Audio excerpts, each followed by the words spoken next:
2024 Program Policy and Appeals Committee meeting to order. Roll call. Commissioner Baker, Present. Commissioner Leininger, Here. Commissioner House. Here. Where? I just had the medical patrol meeting. That was at 7:30. All right, we have a quorum. Approval of the agenda, but entertain a motion to approve. Yeah. Approve the agenda as submitted. Yeah, support. Yeah. Motion by Commissioner Hout, support by Commissioner Baker to approve the agenda as submitted. All those in favor say aye. Aye.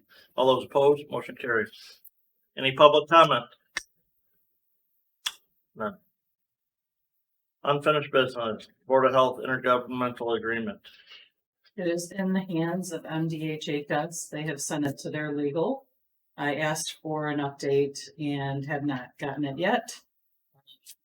But that was your update. Okay. And you got the signed copies back to every county. Yes, everybody signed. I have an original document that has all the signatures. All right, good deal. Okay, new business.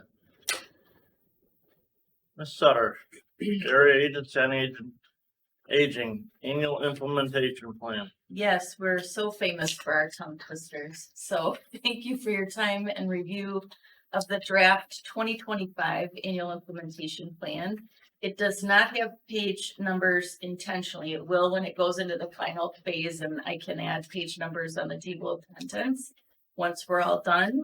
But Teresa's magic also is able to place the numbers on there. So if you have certain questions, I'd certainly be happy to answer those, but I just kind of wanted to go through with you what our planning process has been so far, discussions we've had both with our provider network and through the public hearing, which was held May 8th, and then again, offer an opportunity for any questions or further discussion.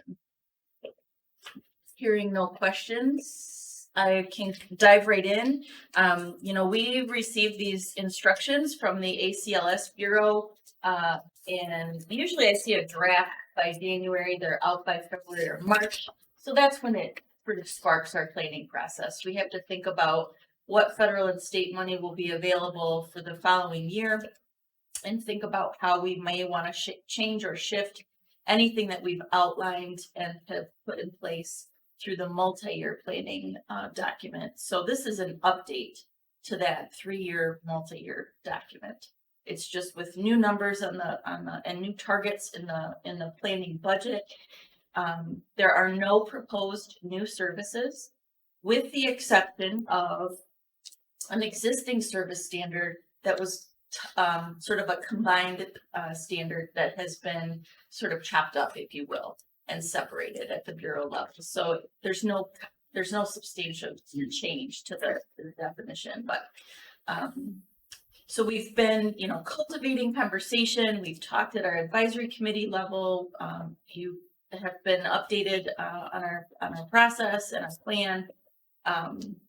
Since February, we scheduled our public hearing on May 8th, which was well attended, and I'm very happy to have received the kind comments from those in attendance. We had a couple Branch County residents and one St. Joseph County resident who attended, as well as some community health agency staff.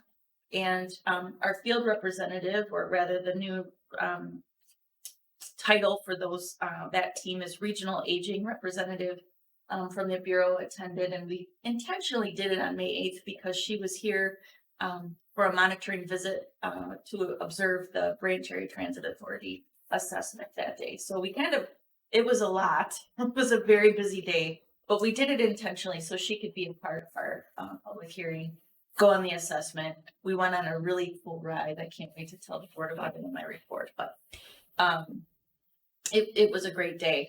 And I was glad that she was able to attend a public hearing where there was actually comments made and input given. So we talked about program development in the plan and updated our progress on the objectives related to training and targeting staff so that they understand the communities in which we serve and the composition of those communities through diversity, equity, and inclusion efforts. We also talked about development of a Branch County Adult Day program. And one of the comments, an interest and support for that from the Branch County residents that attended.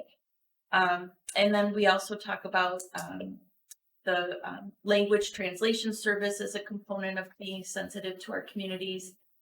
We've had direct experience with that and needing translation services both in our division and among our providers so that they can better serve people that don't speak English, or in this case, it's an American Sign Language request. So it's great to be a part of public health for that reason, because they have translation service and tablets available for our providers to borrow and use at their facilities.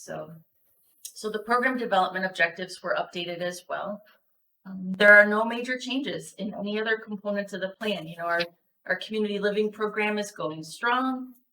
We're keeping the goals very much in line with, you know, training and development, maybe bringing on new vendors if they're out there. We're always looking for new home care agencies to work with, emergency response vendors and things like that. There are no proposed new regional service definitions or no direct service requests. So it's basically a continuation of last year's, or excuse me, this year's plan, and updating those program development objectives. So I intended to come on May 8th, but I had the 911 meeting same time. If I could have made it, 3 minutes to spare or something like that. Glad it went well. I did hear that the thing went well with Beta 2. About the language barrier culture, we probably got in Coldwater maybe 9 different languages, maybe now. I don't know. Maybe there's quite a few. we're doing okay and all that. We are, you know, and I would say based on some of the clinic updates, and maybe Becky can expand, but what we're seeing is, you know, a need for Spanish, American Sign Language, Haitian Creole for younger folks. A lot of the working folks that come in for public health services, I've heard, are Haitian Creole. And then we do have Arabic. So we have our AAA division's brochure translated into Spanish and Arabic. And it's always, it was just noted at Older Michiganians Day. There was a resident from the east side of the state that clapped onto our brochure and said, "You have your brochure translated in Arabic." I believe they were in Arab American themselves, and they were just so pleased to see that because it's responsive. And did you know Coldwater is the second highest population of Arab Americans in the state? No, I hadn't realized that. Per capita, yeah. Yeah. By per capita. Yeah. So it's just a really, it's a sort of a pride point to be able to say, yes, we are trying to be responsive and we want people to feel welcomed. And the website is now able to be translated into any number of different, hundreds of languages. So I was at the medical patrol meeting this morning. ORPD was talking about. And I think all their officers got different tablets, but they're having big language barrier problems. I bet. That's it for us. So Thank you. do we need to approve this, or are we waiting for a final draft of this? Well, it's not going to substantially change. The comments that came in that I've had thus far, they're tabbed. There's 6 of them. Just clarifications, nothing substantial that will be changed based on what you'll see. So, well, I try to be. Yeah, so do we need to recommend the full board approve this? That would be my desire, so that it can move through the Board of Health. And All right, you gonna do that? I'd make a motion to send this to the full board. I'm gonna support you. I appreciate it. All right, you're welcome. Again, working together. Any other discussion? Hearing none, those in favor of recommending the full board approve the 2025 annual implementation plan for the area agency on aging, say aye. All opposed, motion carries. I'm not sure how they're in here or not. Yeah. I don't like to work with this. This is not our examination. That board meeting for me is next week. Oh, Well, maybe you learned something from us, take to yours. I think you learned a lot. Take it. Yeah, you did. moving ahead, financial control policy. Yeah, so this has been Is this new? it is new. So this has been a big headache for me in the fact that every time an auditor walks in the door, they want to see this policy. This agency has never had this policy. We have historically had all of this stuff written in this procedure and that procedure. So instead of saying, here's my 6 pages of what our fiscal controls are, I produce 300 pages of policy and procedures that says this. And that's how we've gotten through audit. They don't like it. I don't like it. My staff don't like it. I guess I didn't notice the auditor writing a comment in the audit that we don't have a fiscal control policy. They did not, because the fiscal controls are spelled out in the procedures. So the fiscal controls are all there, and there's nothing in this document that is different than what we have been doing for a long time that's written in the procedures. It's just never been in one place that I can hand to somebody and say, this is what we do. This is how we make sure that we don't have, these are our controls.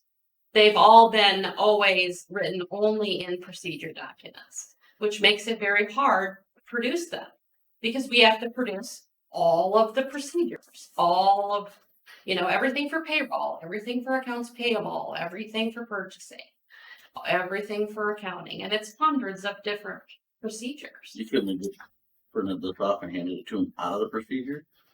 Well- Without making a policy out of it? Again, it's 300 different. No, I mean, just take these out of it without making a policy out of it. You couldn't do that? Not really, because it's within the procedure. So like the procedure says, first I do this, and then I do this, and then it goes to Teresa to review, and then Teresa reviews it, and then it goes here, and then it does this, and then I do that, and then finally it goes to Becky to sign off on it. It's all like in this, and the procedures, because we want our procedures to be thorough, they have screenshots. You look here, you do, so that somebody that's never done the job in the event of a catastrophic event could sit down and work through how to do accounts payable or something. So the procedures are very detailed and they're very long, and like who does what is in there, but you have to read the whole procedure to get to it. There is every year we have to produce a document.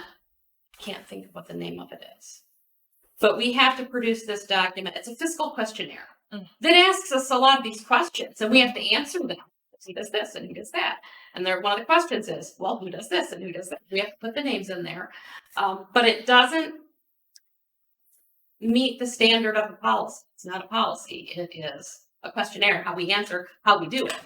But there's not really policy to back it up. There's procedures to back it up. No policy. Okay. So Teresa, I'm going to tell you, I nitpicked this quite. I expected you to, and I can tell you this is Super. here's what I can tell you that we did. We went out and said, hey, does anybody have this? They provided it. We cut, paste, snip, added, changed. It is something that I put together in a pretty quick hurry because I knew Brene was leaving and I wasn't going to have a lot of time. Well, do you want to start going through my nitpicks? Yeah, let's go. Okay. So on implementing procedure, underneath number 1, the last paragraph, the last Where are we at? Okay. the last word. Should be health, not directors. Correct.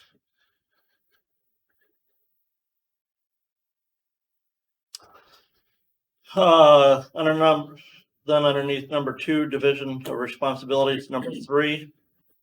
And again, this is just me. We establish and then we review the salary scale. We don't review and establish.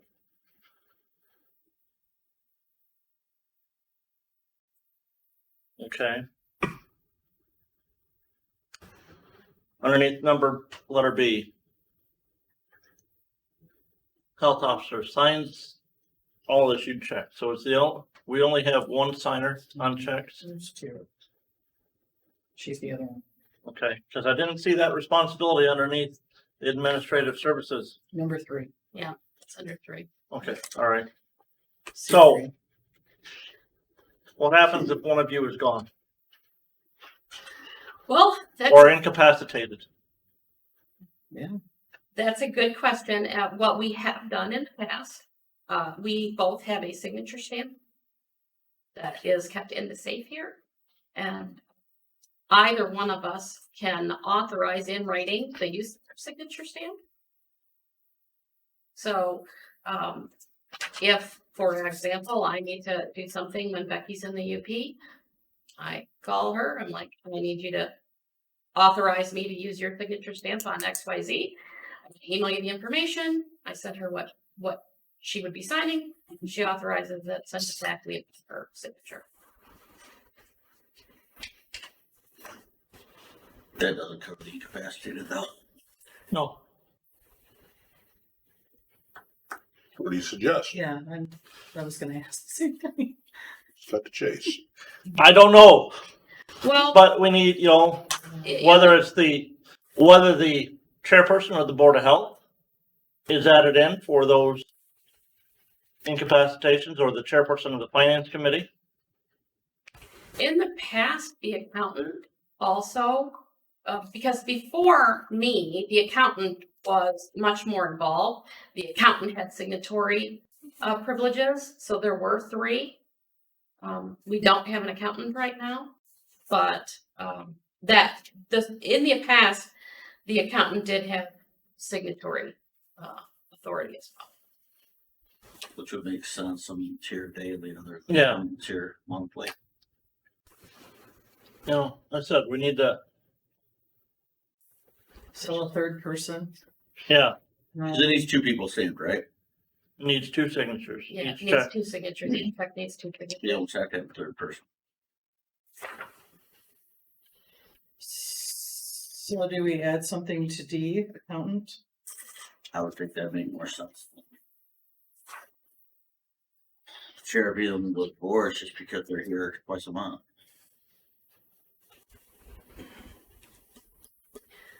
Well, and the other thing that makes it complicated is anytime you make a change to the bank account, you have signature cards. We have, 8, 10, 12 accounts. And every time we make a change, we have to run around and get everybody's Yeah. signature.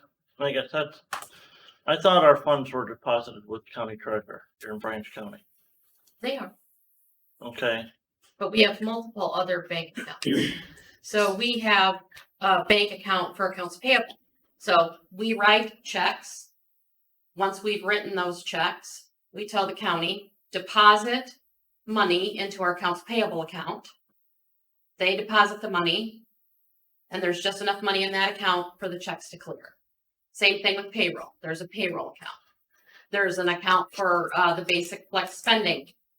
There's an account for MERS, so MERS can come in and take their payment, and they only ever have access to the money that's in there, and the money that's in there is only ever their payment. There's an account for state taxes. There's an account for federal taxes. There is the maintenance accounts. So there's 2 of those building maintenance accounts, the St. Joe County and Hillsdale County.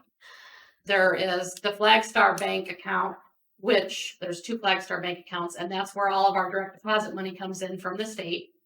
And once a month, we take that money and transfer it to the county. So we have, that's 10 that I can think of right off the top of my head. Oh, there's a depository account in Hillsdale for the Hillsdale staff to be able to locally deposit money. There's a depository bank account in Three Rivers for the Three Rivers staff to be able to deposit money. So that's 12, much 12 right off the top of my head. So we have a lot of different bank accounts. But the main account, most of the little accounts only have as much money as they're expected to have to cover monthly expenses. If we went with like in case of the cap or someone can't do it, like the director of the board may authorize a single use. And then we clear up all that, a single signature. I don't think the banks will allow that because they have to have signatures on file. Yeah, we'd have to set it up in advance. And I think that's okay, as long as the accountant is named in this policy as a potential check rate.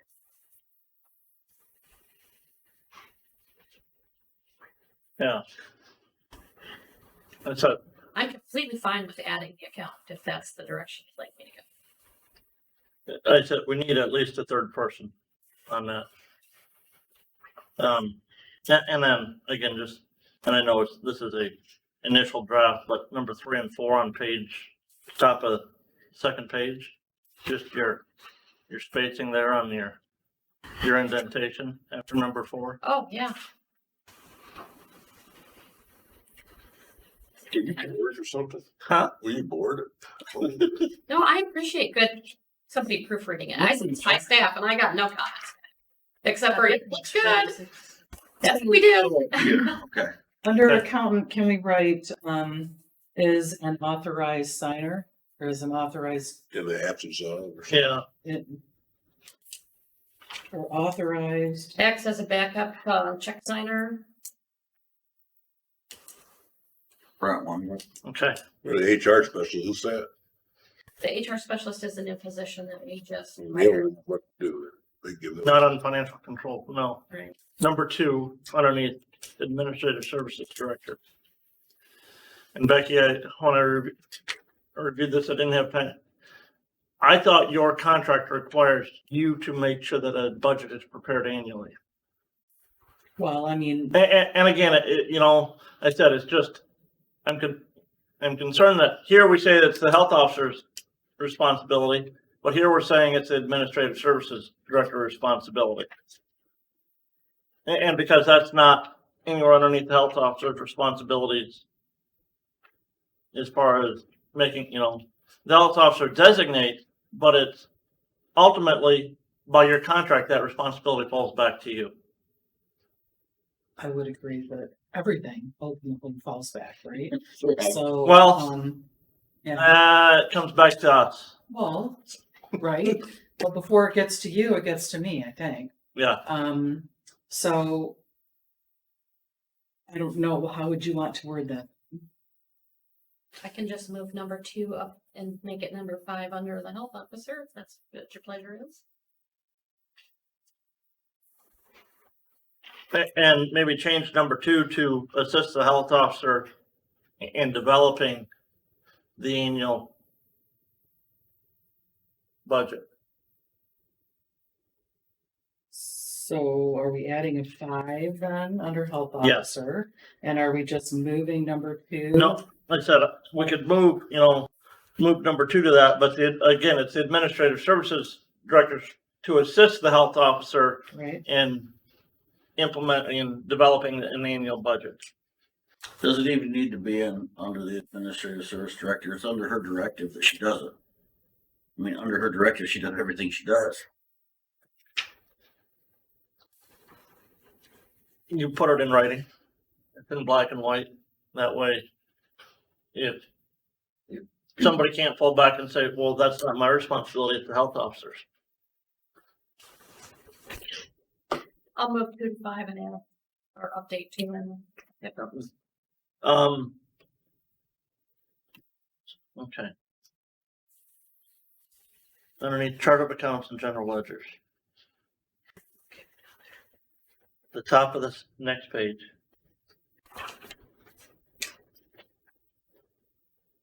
The chart of accounts is attached to this. Should be policy. it As, should actually be attached. and not as an addendum, but addendum A.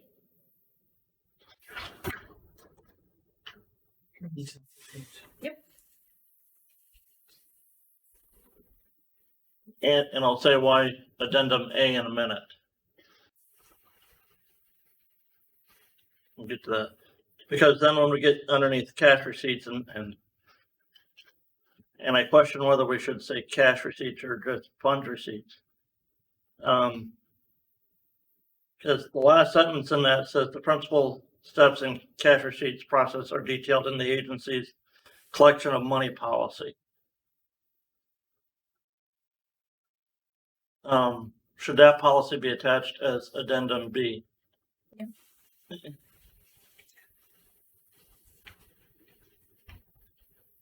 And John, you looked at well-wise, we have to review our policies, I think, once every 2 years, once every 3 years. And I don't ever remember seeing, is that something that we should just review and sign off on those every so often? Well, here's what I can tell you. I was laboring under the impression that we had better policy management than we do. That the accountant was on top of that. Not to throw the accountant under the bus. But I have been, because of our accreditation and our putting of policies into VMSG, some of these policies I'm not that familiar with, and in looking for them, I'm finding they haven't been reviewed in a good long time. Yeah. And so I am gathering them and I am moving them onto the new template and updating them with the intention of bringing them as a group, but I don't have that done yet.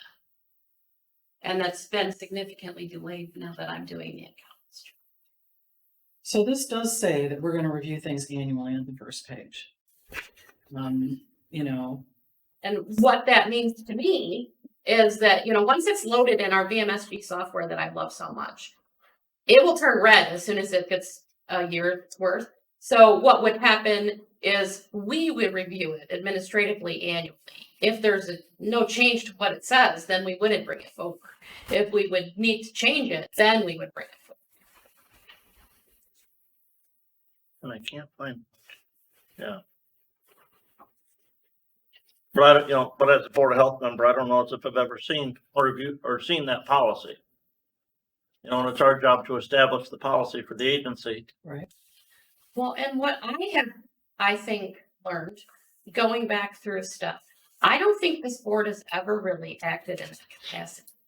I think policies for finance have always largely just been developed and implemented through the administrative side of things. And I don't know that this board has ever seen most of the policies that are. Well, some, like, the spending, Yeah, is definitely. spending limit was there. But a lot of them, I don't know that they ever, I don't know that the board was interested in reviewing every policy. I think some boards in the past indicated that, big policy like the personnel policy and stuff like that, they wanted to see, but internal controls and working, not necessarily. Like, you guys don't see every clinic policy that we have.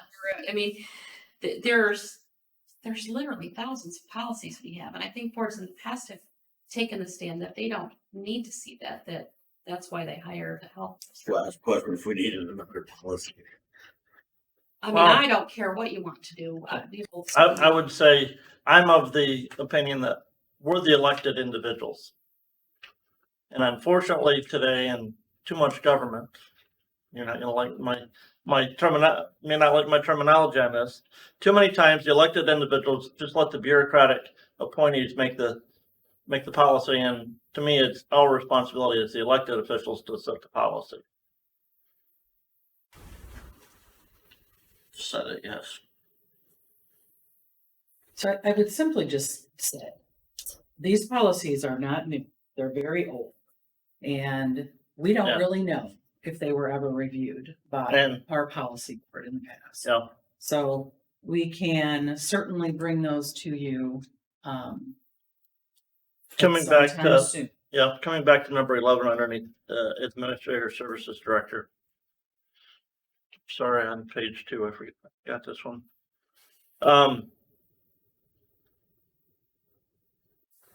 Handles all FOIA requests. Do we have a FOIA? We have a FOIA policy, don't we? Yes. And I'm just wondering if here we shouldn't, reference that, because underneath the FOIA statute, we have to designate a FOIA coordinator. Which is the Administrative Services Director. And I Okay, believe you guys have seen that Yeah. policy. Yeah. and I think we That's have, approved by the- my question though, I'm sorry. Those things have a signage.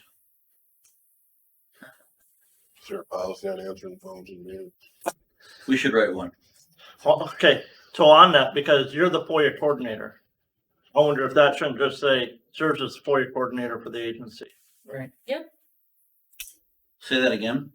Back underneath on page, on No, the what second, you said it should say. serves as the FOIA coordinator for the agency. Because underneath the FOIA statute, you have to designate the Right. FOIA coordinator. Yep. And forgive me, underneath 5, inter-account bank transfers. I had looked at this and I thought I had seen something else back up here Section. on page underneath the same 3 chart of accounts, 4 cat. And again, Page 47 and 52. talks about inter-account bank transfers. But I thought I had seen somewhere else where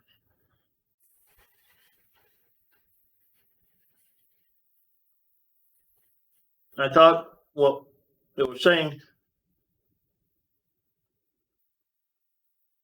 So where's that at? I thought I had seen in the responsibilities that something about bank transfers was given to somebody else, but here it's going to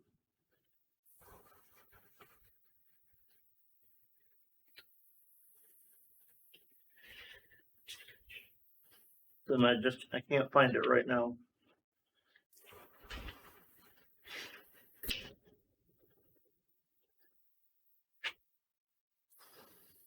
Underneath 6, again. Is there a way to get away from, should that just be funds disbursement? Yeah, I can see that. Instead of the word cash. How often do we, I know there's a policy to come here on petty cash, but how often do we actually deal with cash? Expending cash? In regards to petty cash, Yeah, it doesn't happen very frequently. I think the petty cash has $100 in it. And when it's depleted, they come and ask for then we have to renew it. And I'm gonna think it's less than even once a month that we do that. It's not very frequent. Sometimes there's a run on stuff. We did a few more cash transactions through petty cash leading up to our all staff meeting for little incidental things that we've forgotten. But primarily petty cash is not used very often. don't we have credit cards, right? Yeah, we do. Why aren't we just using them? I mean, we have a Walmart card in each office now. We do, and a lot of times petty cash is stuff that is reimbursement for things that the staff member did. For example, I went to the courthouse and renewed my notary. I didn't take the agency credit card with me. I didn't ask for it in advance, check it out, take it to the courthouse. I paid the $10 and then brought the receipt back and asked for the reimbursement to petty cash. And we're doing those reimbursements through petty cash, not through a check for the, If less than $20, yeah.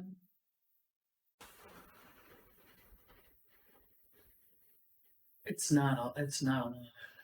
Most of the cash we deal with is cash coming in for services, not cash going out to pay for something. And there is, there's a paper record of not only the receipt, but the approval and the staff member or whatever is getting reimbursed. yeah. And again, and that's spelled out here in the petty cash, and again, like I said, while we handed the accountant all these different 300 pages, well, here, you're still gonna have to give him your credit card policy, because they still want to see that. And on page underneath letter number 1, or 5, why do we renumber here? What page we at the bottom here? 48 to 52. Yeah, because it's an error in the document. There's numbering. Or it goes back to number one, credit 3 card. to 1, right? Well, no, we were Should be 7. number 6. Oh, yeah. I'm the other page, not backside. Okay, and again, you talk about that, and I don't know what the P card or, we just call it a purchase card, credit card purchase policy. Yeah, should that be another addendum that's attached to the, Okay. so when the auditor comes, you just pull the financial controls policy, and that's gonna have all of those other policies that deal with funding that should be attached right to it.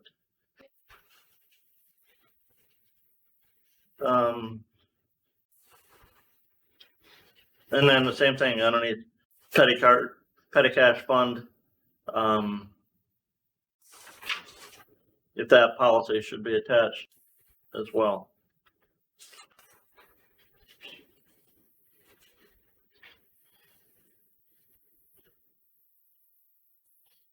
Underneath property and equipment,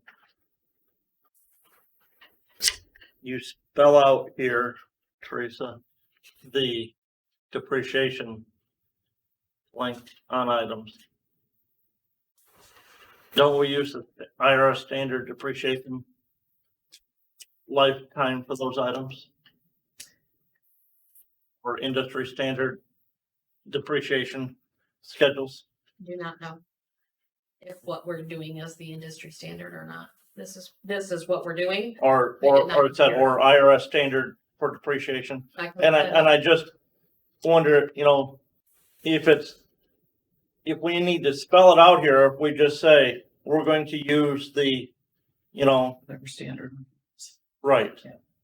And you say in here that we're always gonna use straight line, well, sometimes straight line's not the standard depreciation that you should use.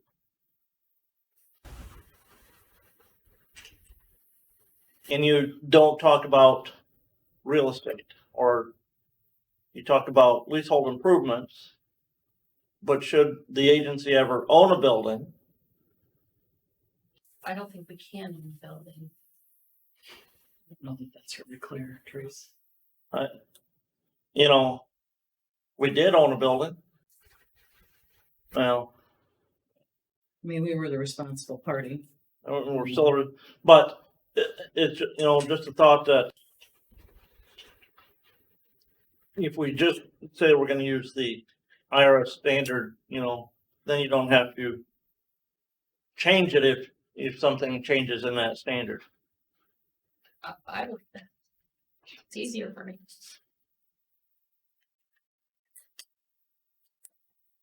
Do you know where this came from? This is just what we've always used. It's like kind of at that point, we're kind of stepping on the toes of the finance committee, aren't we? Pardon? Well, no, I mean, I mean- kinda. we're the policy committee. Yeah, but they're the finance, they're gonna use whatever for finances. Jared and I had this conversation and he decided because it was policy, not numbers, that it was best if this policy came here. But that's gonna turn them to numbers, whether we're changing around the Well, depreciation. or But standard. again, that standard's gonna come, a lot of it dealing with the accountant and dealing with the auditor to making sure that we're using the proper depreciation schedule. And if our policy says, well, computer hardware, we're gonna depreciate at 36 months, but the IRS changes their standards and say you need to depreciate computers over 5 years, well, we gotta come back and change our policy to comply with that. And that's why I say if we take even that description and just say we're gonna use standard depreciation methods for depreciating the asset.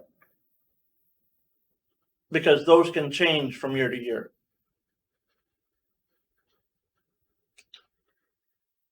It's a good change. I don't know that it's gonna be easy. This is quite a policy. Figure it out.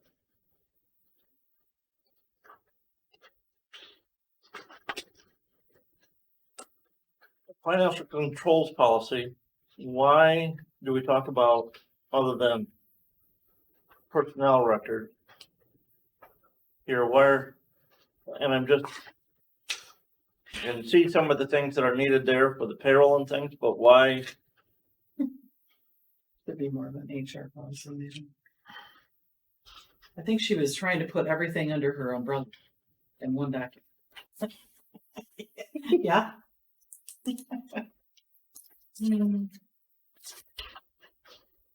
Move that out. It's easier to maintain one policy than 10. It is, So what don't you want in here? well, and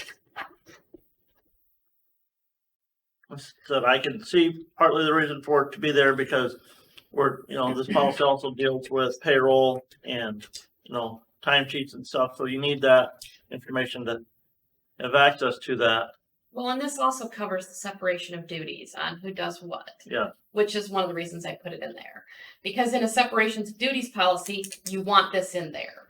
And this is kind of a combined fiscal control separation of duties policy. Okay. Now, the only key thing in that personnel file is supposed to have a signed acknowledgement or receipt of the personnel policy manual. Well, shouldn't anybody that's involved in finance or any employee also sign the finance control policy? Yeah, I'm down with that. Because, if they're dealing with receiving funds or, anticipating reimbursement for funds, they should know that process that they have to go through. Well, and this is not all encompassing in the fact that they are also required to sign that they. Oh no, we took that out. We put it in I was going to say they have to sign computer policy, but that's part of we put that in the policy manual now. So they don't have to sign it separately. Okay. So they also sign this they re-sign it on an annual basis. Or potentially every time the personnel policy manual changes. Okay. I used to be able to say annual, but we've been changing it more often recently.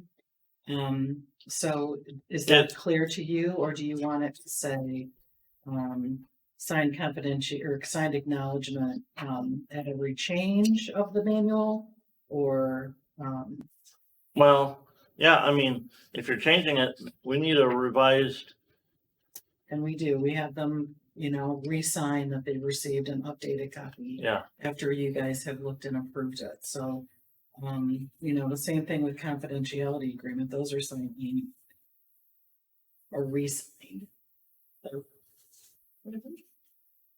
Agree again that they will withstand or live up to HIPAA requirements.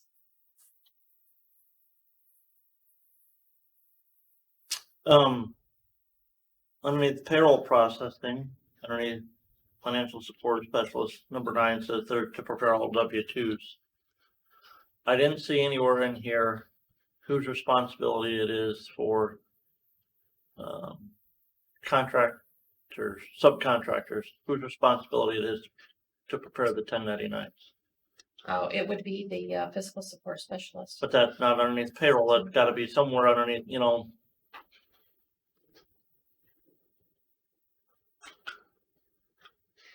Like we put in as number 10 under physical support specialist. because this is underneath the heading of payroll processing. And you don't prepare a 1099 for underneath payroll. That's would be for contracted individuals that aren't under your payroll that you're not taking taxes on. Yep.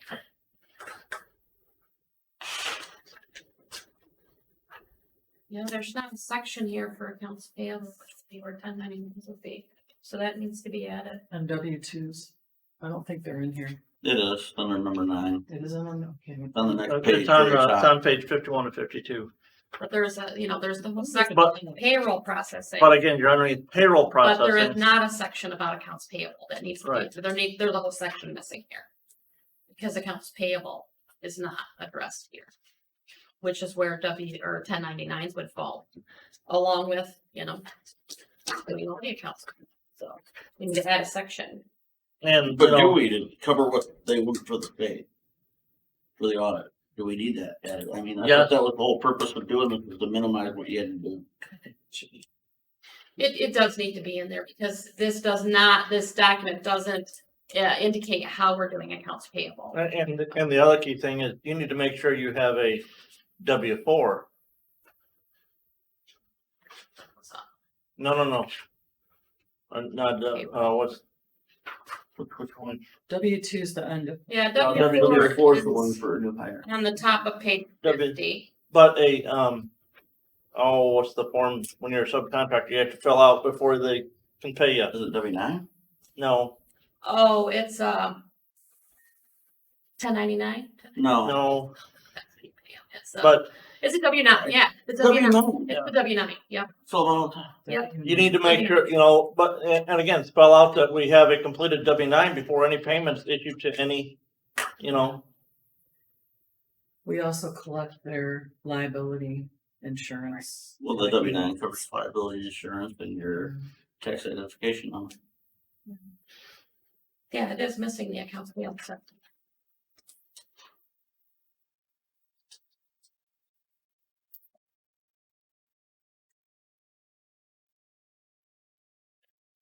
then the last one, number 10. Last page. Yeah.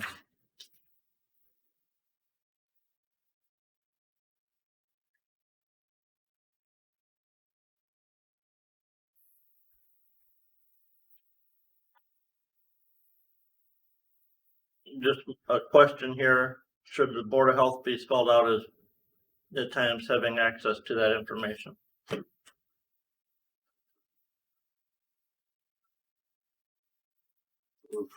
I don't know. I've never had that request. And again, we don't need under certain circumstances, we need access to a personnel file. Somebody has a grievance, whatever, we need access to that. Well, we would bring that too. Does that, So perhaps we could create an 11 there that says, Yeah, as, as needed, the Board of Health.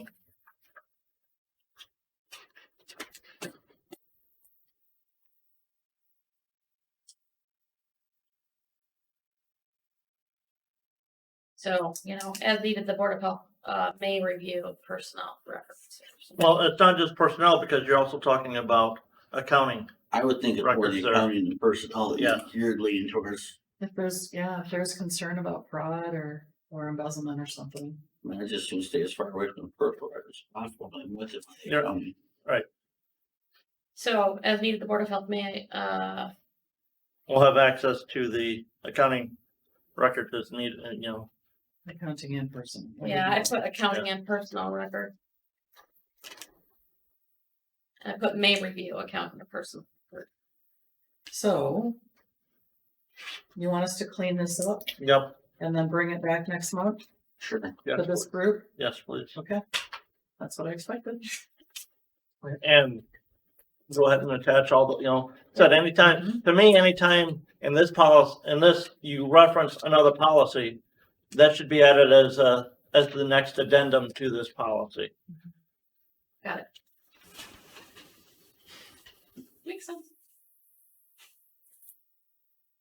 Public comment.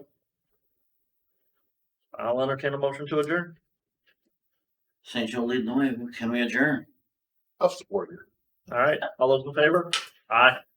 Oh, look at him vote on that one. Aye. Just All to those opposed? clarify too, I'll have the updates in